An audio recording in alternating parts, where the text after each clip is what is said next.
Je voudrais ouvrir une parenthèse pour dire une vérité. Pour toute personne qui a réellement rencontré le Seigneur, qui a connu l'expérience de la nouvelle naissance, cette personne se rappelle toujours de quand ça s'est passé, où ça s'est passé et comment. Je ne sais pas ce qu'il en est de vous. Moi, ma nouvelle naissance, je m'en souviendrai toujours comme si c'était hier.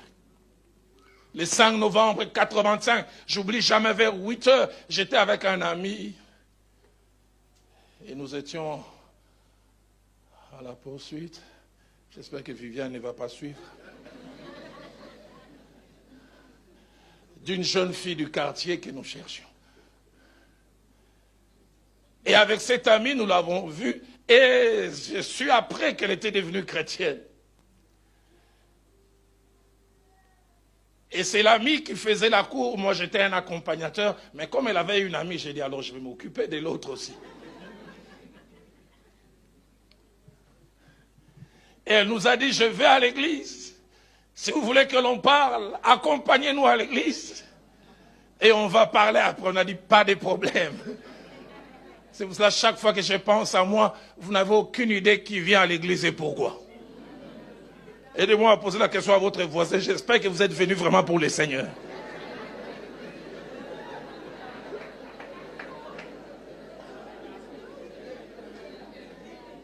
Parce que ces jours-là au culte, ce qui m'intéressait, ce n'était pas les cultes, c'était l'après-culte. Et je souhaitais même que la prédication finisse. J'avais l'impression que les prédicateurs étaient trop longs.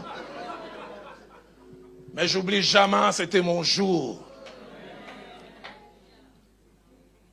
J'ai quasiment 37 ans dans la marche avec Dieu, mais je me souviens de chaque parole de cette prédication. Les thèmes de son message étaient « Quiconque se livre au péché est esclave du péché ». Et il a commencé à marteler sur l'esclavage. Il a commencé à parler comment l'esclave n'a pas de volonté propre. Il dit un esclave, même s'il veut dormir à 2 heures du matin, son maître vient le réveiller. Il dit prépare-moi du foufou. Il n'a pas le droit de dire non. Et il a montré comment l'esclavage du péché peut être quelque chose d'avilissant. Et plus il parlait, plus j'avais l'impression qu'il n'y avait pas d'autres personnes, comme si on était à deux. Je me suis avoir dit à cet ami, mais petit, on dirait,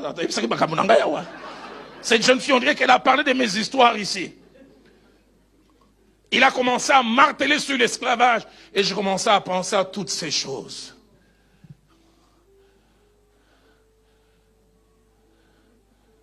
Dans le domaine d'esclavage, c'était le vol. J'ai grandi dans la maison d'un père enseignant. Il ne gagnait pas beaucoup. Directeur d'école primaire, il n'a jamais connu de promotion. Il rentrait souvent avec de l'argent mis en paquet. Minerval, première A, deuxième A, quatrième A. Et c'est à l'époque où j'ai commencé à m'intéresser aux jeunes filles. Roland, est-ce que tu ne peux pas m'amener au concert des Zaïko? Moi, je ne suis pas de la génération Wenge. Moi, c'était Zaïko Langa Langa. Et je me souviens, j'étais un voleur stratégique. Un billet là pour qu'ils ne se rendent pas compte. Je me souviens plus d'une fois, mon père venait découvrir qu'il y avait de l'argent, il se mettait à pleurer, mais on va me licencier, j'avais pitié de lui, je dis,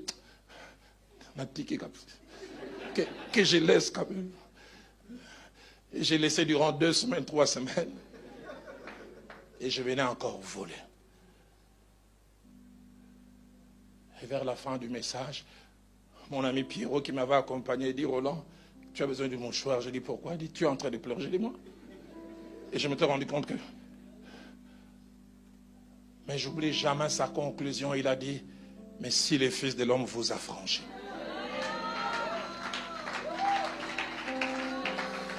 Vous serez réellement libre.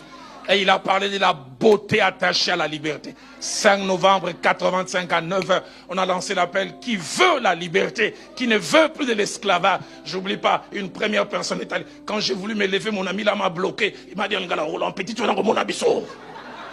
La fille là va nous voir. Mais je sentais que c'était mon jour. Et je me suis avancé. Et c'est ce qui vous donne un prédicateur ce soir. Alors aidez-moi à poser la question à votre voisin. Vous l'avez connu où, quand, comment? J'entends quelqu'un dire, moi je suis tellement chrétien. Hein. Et Paul a connu une expérience réelle. Une expérience qui l'a radicalement changé. Qui a changé les motivations de sa vie. Qui a changé ses priorités. Qui l'a rendu méconnaissable aux yeux d'autres personnes.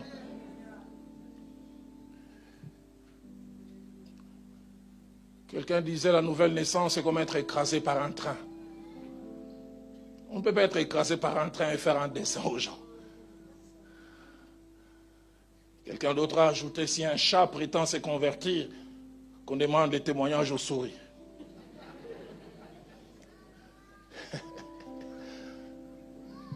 Et Paul a connu un changement radical.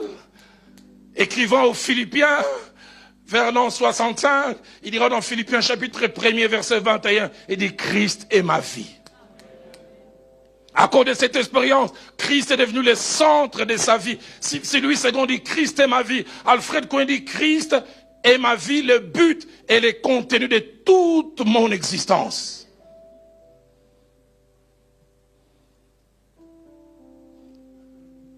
Toujours Paul, parlant de cette expérience et les changements que ça a apporté dans sa vie. Il dira dans Philippiens 3, versets 7 à 8, « Tout ce qui était pour moi un gain, je regarde cela comme une perte. Et je regarde comme une perte toute chose. » Au verset 12 à 14, il montre désormais ce qui l'intéresse, c'est la vocation céleste. Passionné de Dieu. Tellement passionné de Dieu que la crainte de Dieu a occupé tout son cœur et toute sa vie. Il a commencé à s'attacher aux choses que Dieu voulait. Homme de Dieu, appelé, femme de Dieu, appelée. Est-ce que nous avons encore la crainte de Dieu? Il y a 6 mois, j'ai reçu la femme d'un bishop. Quand elle est sortie du bureau, j'ai été interpellé. Je me suis avoir pleuré au moins durant 45 minutes. Elle a dit, pasteur, apôtre, je connais celui qui est mon mari depuis 32 ans. On s'est connus à l'époque des groupes de prière. Il dit, il était un frère en Christ. Mais on est mariés depuis 30 ans. Je n'ai jamais oublié ce qu'elle a ajouté qui me fait mal au cœur. Elle a dit, les frères en Christ que j'ai connus il y a 32 ans craignaient Dieu. Mais le bishop est un païen.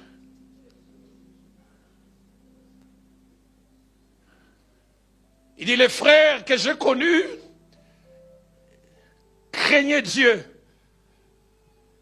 Elle m'a même rappelé ce passage que j'ai lu, Ésaïe chapitre 11, verset 13, parlant de Christ comme serviteur de l'Éternel.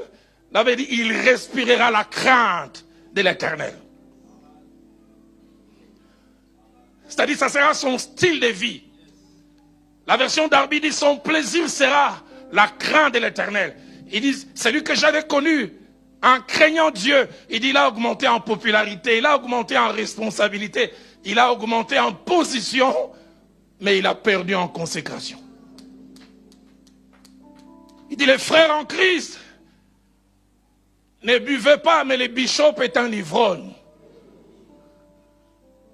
Il y a 2 mois, il a raté une prédication parce qu'il avait pris du whisky à l'excès.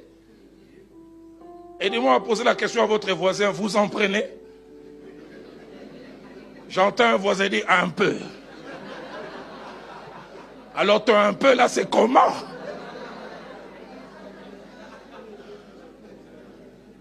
On en rigole. Et dit, dans les téléphones du bishop, je trouve la pornographie.